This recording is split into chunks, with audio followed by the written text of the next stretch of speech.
Hey, what's up, y'all? This is Rodney, and I'm back, and I wanted to come and talk about the latest episode of Love and Marriage DC. All right, so let's just start off with where it left off. Where the episode picked up from. Y'all get what I'm trying to say, girl. It was a to be continued. Arena and Winter are going back and forth. I like Winter. I don't care what nobody say. Um,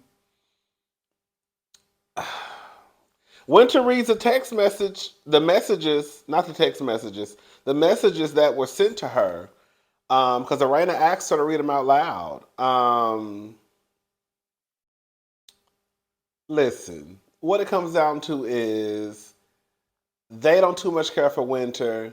Because to me, I can't even. I mean, I remember this is what I remember about last year. I remember Winter being thrown into the role of kind of like the villain role. Um, but I also felt like Winter was right a lot of the times last year. She really was. And I think that what happens is when people have decided what role these people are going to play, the villain, if that's the role that people have put her into, or whoever that person may be, they'll never receive understanding. Again, from what I remember last year, I felt like when I think about it, and I've said this before, I felt like Winter was right in a lot of those situations that she was in. To me, when Arana started saying, you know that stuff don't sound right. Like, how would she know that? You see what I'm saying? Like y'all don't have that type of relationship. It's like now all of a sudden you don't like this woman, and I don't even think that y'all knew each other prior to the show, right? Probably like not they. I don't think they knew each other personally. Probably heard about each other's name. I don't know. I just felt like in that situation, it's kind of like, girl, it is what it is. Like Winter, I will say, I thought, was like low key kind of being messy a little bit because even if Winter didn't plan on doing anything with the messages, I could see where Raina was coming from. Like, kind of like if you don't plan on doing nothing with them, then why you still got them? Girl, I had to pause the camera. I forgot, girl. So if y'all see right here, my nose is peeling. Girl, I think it's just, I started, I had stopped using this stuff on my face and I started back. And my nose is peeling. And I got a real bad habit of when I see I start picking at stuff. And so I was peeling the skin. So I was looking at my nose and the camera like, girl, I know your nose ain't dirty. But it's not, girl. I forgot my skin. I was picking at my nose and I pulled the skin off. All right. So, anyways, like I kind of get where Raina is coming from. Like, girl, if you don't plan on doing anything with the messages, then why keep the messages? Winter tried to make it seem as though she was kind of concerned, or not necessarily concerned, but wanting to let her know that, girl, there are people in your circle that are sending out these messages. I think Arena was like, girl, those messages are not coming from someone within my circle. At the end of the day, Winter and Arena not gonna see eye to eye, and that's just what it comes down to. Um, ooh, girl, Ashley and her mama.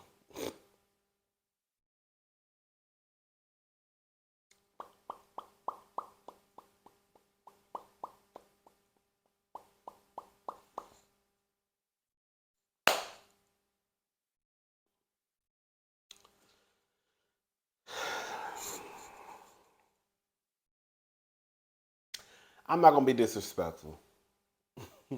I'm not gonna be disrespectful, but I'm gonna say this. I've said this and I've said for the people who have been watching me for a minute, I've said this before. A lot of parents, if your kids could be honest and tell the truth about your parenting, a lot of you would fail. I think a lot of parents think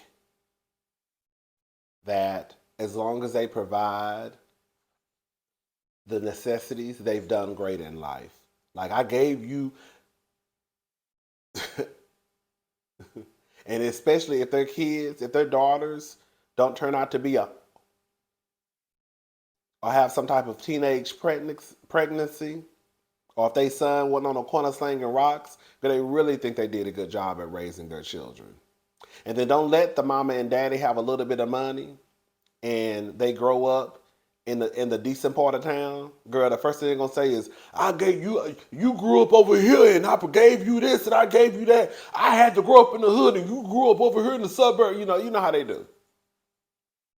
So, some parents think that just because they provide you with clothing, shelter, you wasn't on the street, you didn't end up in jail, you wasn't slanging dope, you didn't get pregnant, right? Then they think that, girl, they did a good job when it comes to them being a parent and raising you. They think that the way that they were raised, because they probably turned out to be decent, is the same way that they should raise their kids. Even though, if they really are being honest, they probably felt the way about the way that they were raised too. Ashley's mama was out of order. She's not going to accept any responsibility. To sit here and say that your 16-year-old daughter was a grown woman, out of order.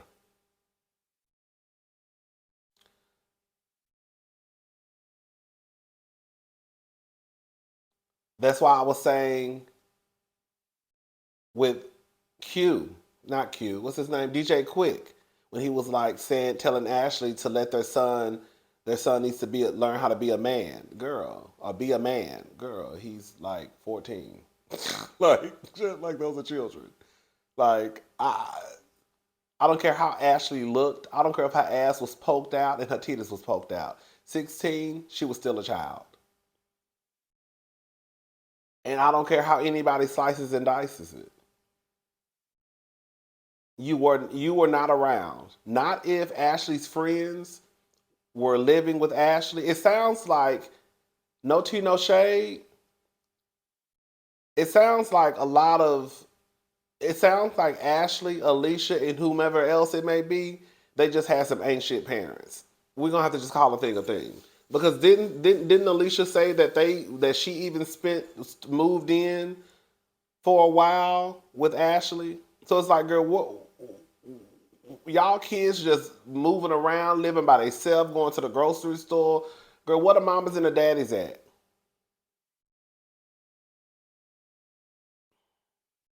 I think that Ashley is going to have to get to a point where she is going to have to let it go.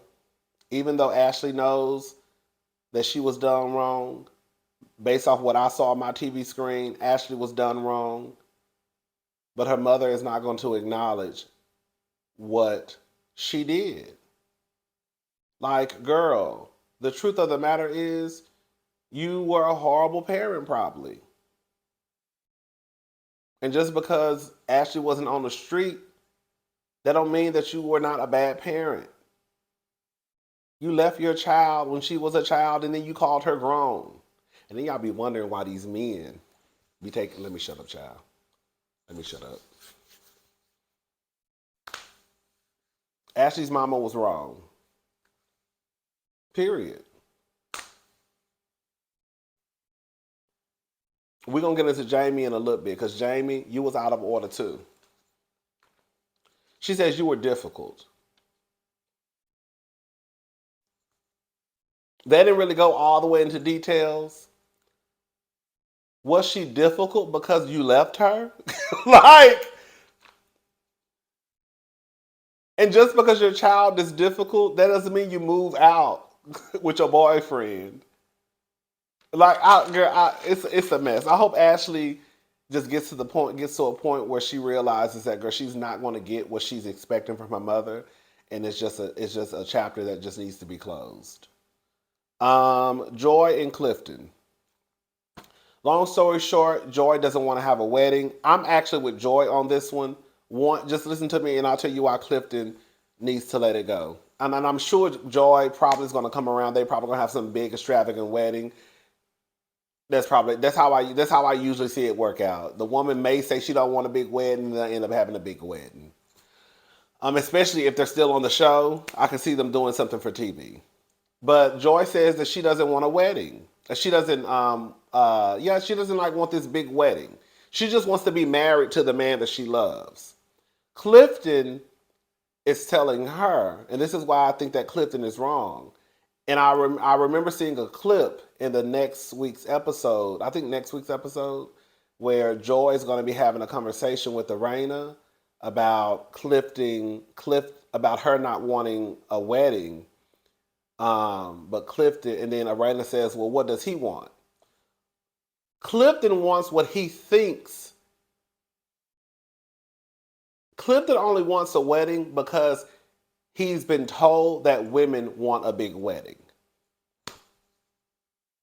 So we really don't know what Clifton wants. He just wants to have a wedding because he was told that women want to have a big wedding. But Joy, the woman that he's marrying, is telling him, I don't want no big wedding. I just want to be married to you. So if the woman is telling you, I don't want a big wedding, I just want to be married to you, but you're saying, well, I was told or I thought that y'all wanted big weddings. Well, yes, that's true most of the time, but now you've met a woman who's telling you, I don't want a big wedding. So therefore, just don't have a big wedding. Unless Clifton says out of his mouth, well, I want a big wedding. Then at that point, y'all gonna have to come to some type of compromise. Because there's two people getting married and not one. So if Clifton says that, then they're gonna have to talk about something. Maybe they can have like a small wedding, right?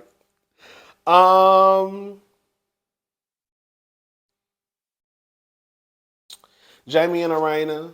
Jamie is retired. I thought it was funny when the mother was yelling for them to come downstairs and eat. They said she cooks every morning. She wasn't eating, and I think Jamie mentioned like, you're not gonna eat, and she was like, my mother always told me you feed the family, and then you eat last. Girl, this is no tea, no shade. Arena's mother is a woman of a particular age, so I'm just imagining how old her mother was when she told her that. Girl, your mama was probably, whatever year it was, came from a period where, girl, she was more than likely, the dad worked, the mama stayed at home, the man would eat, the kids would eat. You see what I'm saying? So just like Jamie said, baby, it's 2022. We not doing that now. I'm so happy he said that. They have Ashley a surprise birthday party. Well, it really wasn't a surprise. She pretty much figured it out. DJ Quick had already said that she pretty much knows everything anyways. I mean, it did make sense when she said it. She was like, today's my birthday. Nobody said anything. Nobody's offered to take me out to eat. So like that, right. So, Ashley ain't no fool. So she knew that she knew. Like, even when she walked in, you could tell she tried to be surprised. Like, it was kind of funny. So Ashley's best friend, Alicia, got into a car wreck. I'm not gonna lie. I could see where DJ Quick was coming from. He didn't want to tell Ashley because he found out through their assistant or the old nanny, the new assistant, that she was okay. So yes, the car is totaled, but she's okay. Now I also understand Ashley's reaction too. So the assistant pulls DJ Quick to the side. She's upset and crying. He's trying to console her. She tells him that Ashley got into a wreck. But she's okay. This whole time Ashley is like, where's Alicia? Where's Alicia? Like, where's this other at? Because it's my birthday, she's not here. They have a conversation about Joy. Joy blocked Sherelle. So Sherelle is a girl who I said is gonna probably be the one who keep up the mess because she already came into the season putting herself in stuff that really, quite frankly, ain't had nothing to do with her. But it's kind of like, okay, girl, we get what we get. It's a TV show, so somebody got to be the messy girl. Sherelle is married to Black. Black used to be in a group with Joy. Um, the group broke up for whatever reason. Joy's whole thing, from what I remember, is anybody who's associated with Black, I don't want nothing to do with. And this is, and I understand that too. I'm not gonna sit here and act like I don't, because it's kind of like, girl, I got a problem with your husband. Yeah, I don't know you, but I don't want that's your husband. So Joy's whole thing is who's ever associated with him, I don't want no parts in. And you his wife, so I know for a fact you gonna have his back because you don't even know me, so I'm blocking you too. Is it? Some people can say it's team too much. Yeah, but I also can kind of get where Joy's mind is going with it. But Sherelle's whole thing is like, I don't even know that lady.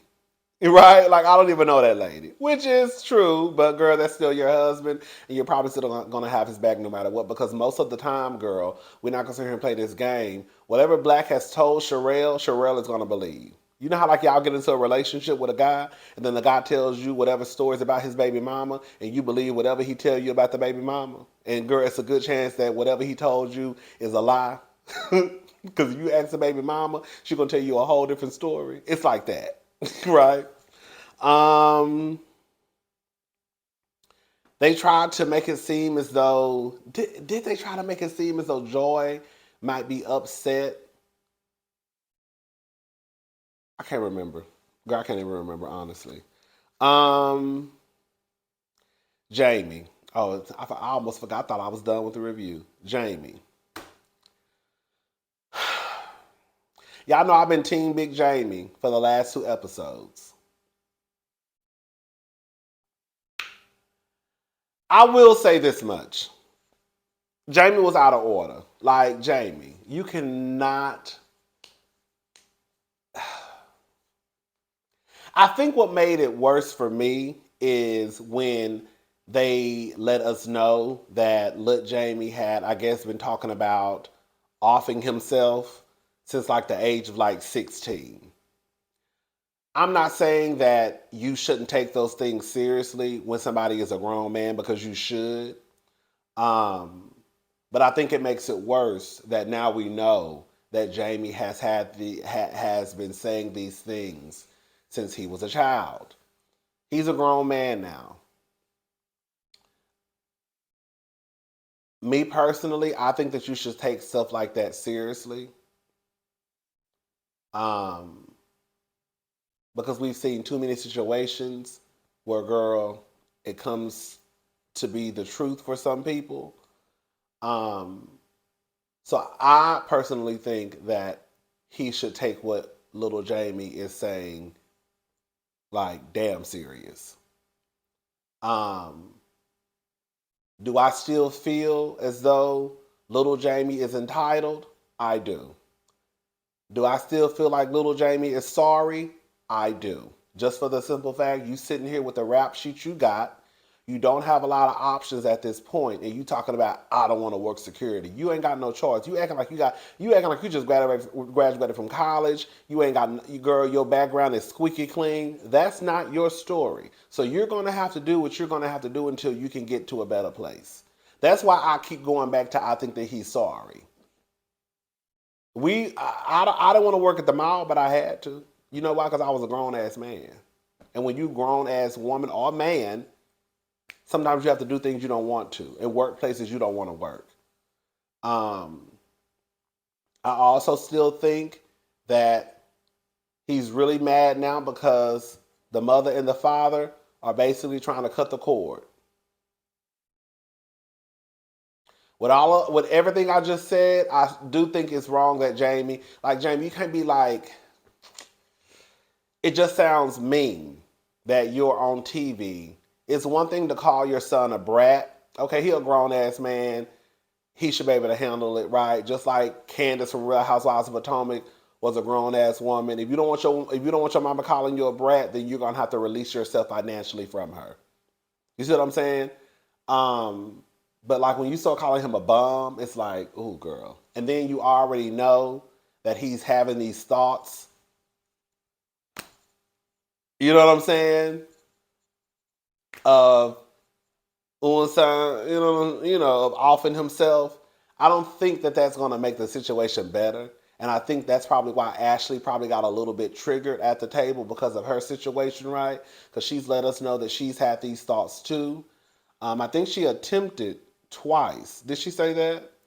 So I can see why Ashley definitely got triggered because it's like now she's going back to that place when she was probably a little girl, and then thinking about her mother saying that she was difficult, and then her go this other, and even though they're all grown now, here's this other person saying that his son is a brat and his son is this, and I'm not gonna take it serious. He's been saying that since he was 16. It's like, girl, you better take it seriously because you might wake up one day and girl, look, Jamie ain't here. You really gonna be looking crazy.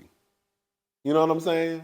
So I think everything I said, it could be more than one truth at one time. I think that Jamie can be a brat. I think he can be spoiled. I can think I can think he's also I can think he's also going through something too. But that still don't take away from the fact that you think that I ain't gonna work no security. Yeah, your ass gonna work it, or your ass gonna be in jail. Because the truth of the matter is, Big Jamie and Arena not gonna be in jail. Look, Jamie gonna be in jail. So either you're gonna do what you gotta do while you're on probation, you're gonna get this job, you're gonna take this money, whatever you can get a week until you can do something better. You're gonna pay them tickets, because if you don't pay them tickets and your ass end up in jail, you're in jail. I'm not in jail. You see what I'm saying? Anyways, Quick tells Ashley about Alicia. Ashley gets mad. You don't have no real friends. I said, ooh, girl, that was a little low blow, Miss Ashley. I said, you ain't got to talk to him like that. Like, I really think that Quick felt, I don't think that, and y'all know I don't have no problem calling out, let me tell you, y'all know I don't have no problem calling out none of these niggas, okay? But I really don't think that Quick, I can see where Quick was coming from. They say she's okay. But I can also understand Ashley because it's like, that's my best friend. I've been knowing this girl since she was 15. And if she's okay, why y'all telling me her car flipped over or she got hit twice and her car is total, but she not answering the phone? You see what I'm saying? So it's like, if she's really okay, then why the hell ain't answering her phone? So I can see why Ashley got upset too. I can see both sides. Quick, I don't know why I want to keep calling him Q. DJ Quick, he thought he was doing the right thing. I understand. But I also understand why Ashley got upset too. All right, y'all. That was pretty much it. I'll talk to y'all next week. Bye.